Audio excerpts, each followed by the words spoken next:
Hello everyone, I'm Kurt, and I'd like to welcome you all back to the Vector W8 Garage. Today I'd like to discuss a pretty dark time in Vector's history, the Megatech years. Megatech was owned by a couple of playboys who were very wealthy, had money to burn, and were looking to purchase an exotic car company for nothing more than to say they owned one. At the time, Jerry was not looking to sell Vector Automotive Corporation and was not looking for anything other than some investors to come in and help shore up some of the financials at Vector Automotive. What he found were a couple of individuals who had some ill intent towards the company. They were looking to do something different.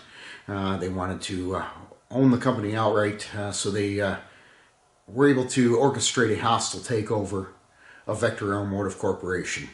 I won't go into too many details on how they were able to do it and what they did, but the end result was a loss of ownership of Vector Automotive Corporation by Jerry Weigert, who at the time was the sole owner of Vector Automotive, and these individuals ended up not being able to produce any cars at our location or our facilities out in California because Jerry owned all of the facilities at the time. So what Megatech had to do was pack everything up, put it in a bunch of semi-trucks, and move it down to Lamborghini's North American headquarters. They had purchased Lamborghini from Chrysler in a very interesting scenario. They didn't really do their due diligence at the time. Chrysler was using Lamborghini as their halo car at the time, but they had also developed the Dodge Viper, which was a halo car for them. So there came a point where they no longer had any use for Lamborghini, and they were using it as a tax write-off.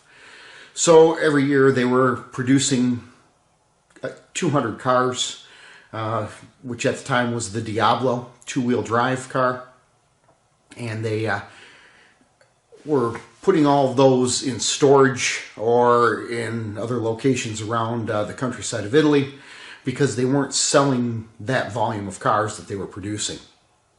So when Megatech leveraged Vector, they didn't know what to do with the people, so they ended up firing them all because Jerry wasn't going to allow them to occupy all of the buildings that he owned in Wilmington, California.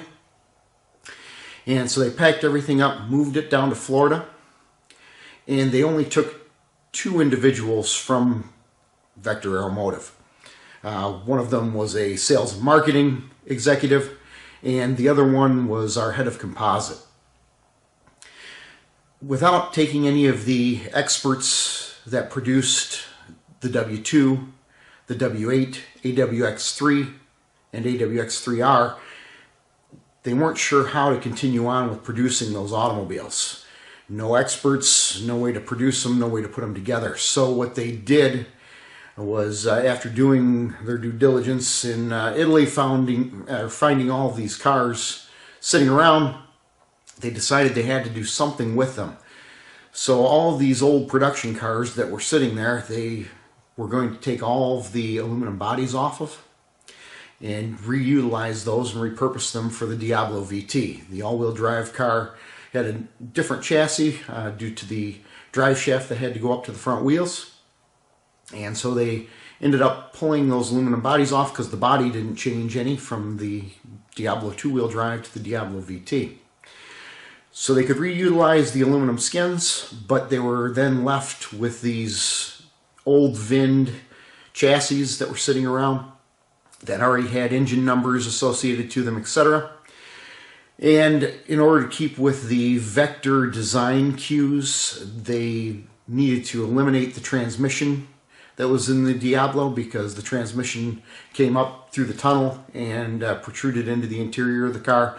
It's very prominent in the Diablo. So what they did was decided they were going to spin the V12 from the Diablo around 180 degrees in the chassis, and then stick a ZF transaxle behind it in the rear. The other problem that this created was the front of the car was much shorter on the Diablo than Jerry's design for AWX3 and AWX3R. So they needed to lengthen the Diablo chassis. So they came up with a bit of a jig for the front, re-welded up some additional structure, and pushed the nose cone out a little bit further to try and emulate what Jerry was doing with AWX3. The body was created as basically a simulation of AWX3, and they were going to call it the M12, but it's all a chopper gun fiberglass body. There is no Kevlar, there's no carbon fiber, there's no S-glass in it. It's strictly a boat manufacturer or kit car manufactured style body on that car. If you ever get to see one or have the opportunity to see one in person, pay close attention to the body panels themselves. Look down the side, look at the flat surfaces on those vehicles. They're very wavy and terribly finished. They do not look at all like what you see here behind me. The quality levels were atrocious. But they had to do this in order to rush the car to market. With them taking over Vector Automotive, Vector W8s were already spoken for. We had 46 of those vehicles pre-sold at the time Vector was taken over. And in order to alleviate themselves from having to fulfill those orders, Megatech utilized a lot of the funding that they gave Vector at the time to pay back the owners and buy them out of their contracts.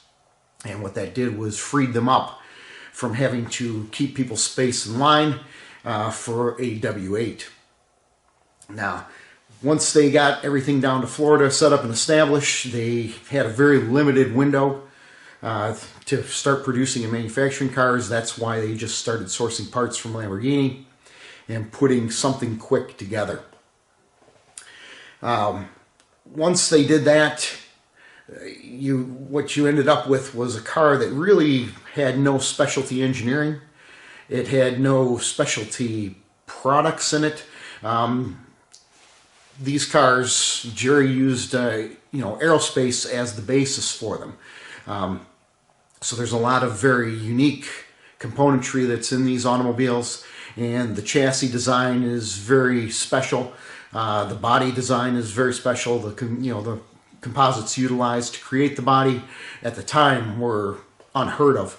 There were no other cars that were being produced at that time in the mid-80s out of Kevlar carbon fiber and S-glass. So it was an aerospace product, to say the least, and a lot of the componentry that's on these cars came straight out of the F-117A, the FA-18, the F-16 aircraft. Same mil-spec numbers, same suppliers that did it for McDonnell Douglas, Northrop, etc. So when you start to look over the M12, and hopefully, anybody who's listening to this someday will get the opportunity to do so, take a look at some of the components that are on those cars. The wheels themselves were off-the-shelf wheels that were purchased, out of a catalog. The gated shifter that's in it is in a very unique place. If you look at the shifter itself and you grab a hold of it and engage the clutch in the car and then try to row the gears, first, second, third, fourth, fifth, you'll find that first, third, and fifth, your knuckles cram right into the climate control of the automobile, and you have to literally put your hand behind the shifter itself to get it to fully engage, to push it forward, because your knuckles can't be on the shifter itself holding it. You'll see certain things like the dash instrumentation inside the M12. It's off-the-shelf, very cheap dial style gauges. What you have in the W8, W2, AWX3 and AWX3R is an electroluminescent display panel. That's a military sourced panel. So it's definitely different. The other thing you'll notice when you look at the W8, little things like the gas cap on this car, it's straight out of a Huey helicopter. What you'll find on the M12 is this very cheap spun aluminum hinged cover that opens up, and then underneath that is a plastic gas cap sourced from another company, just a very cheap plastic component. So the level of quality that you see in those cars and the fit and finish is incredibly subpar for what was at that time a $187,000 car. It never even came close to what the W8 was. W8 was a $448,000 automobile that was literally sold at a loss at its time of manufacture. In order to break even, you had to hit about 200 cars in order to make your profit margins on the automobile. So each one of these cars, truly, as it was built at the time, cost over $1 million to produce. You're talking very small lots of componentry being manufactured at the time, all very special, all very unique, just for this automobile. And when you buy things in batches of 10 or 20, you pay dearly for those components when they're specialty components. None of that was in the M12, and none of it was carried over from W8 into the M12. So you'll see some sourced components like the window switches inside the M12 are out of Pontiac Grand Prix. Things like that. What they were trying to do was make as much money as they could based off of selling a very dumbed down automobile. It was even cheapened out from what the Diablo was at the time. They had robbed everybody of the transmission that was in the Diablo, instead opting for a much lower cost unit to go in there. Wheels and tires, of course, were very, very inexpensive that they put on those cars. A lot of the interior components and parts, very subpar, substandard, very kit car-esque in its manufacture. Some of these things you'll see in the pictures here that I'm posting and pointing out. There was a very old and prominent automobile magazine at the time when the M12 was released that stated it was the worst car ever tested in the history of that magazine. And that spoke volumes at the time because of who that magazine was, and really said what was being produced by the team down in Florida. If you look at some of the older articles on the W8, many of the prominent magazines touted how excellent the fit and finish was on these cars and how well built and manufactured they were. There were over 75 specialists who worked at Vector Aeromotive out in Wilmington, California. Many of them from the aerospace industry, many of them from the Formula One industry at the time, several of them from Lotus, several of them from McLaren. So we had a lot of Formula One expertise behind this vehicle as it was being designed and developed. None of that existed at the group who built the M12. Like I say, they were looking just as a pieces parts car to put it together, manufacture it, and put it out on the road. So when it comes to the true history of Vector Aeromotive, there's a very large distinction between the W2, the W8, AWX3, AWX3R, and then what came after that in the M12. The M12, when it comes to Vector's history and the story behind Vector Aeromotive Corporation, really should have remained a stain on the bedsheet. It was not something that should have ever been manufactured or produced. It was never built to the level of quality or the high standards that Jerry Weigert had and David Koska held for the Vector automobiles. And it is a very sad part in Vector's history because that automobile would have never come out of Vector Aeromotive Corporation in Wilmington, California. Hopefully you guys enjoyed this. If you could, hit the like, share, and subscribe buttons.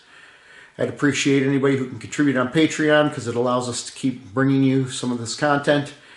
And we'll have future episodes here getting into more details now on the vehicle that you see behind me. And hopefully you guys will enjoy some of that. Thanks for tuning in, and we'll see you next time.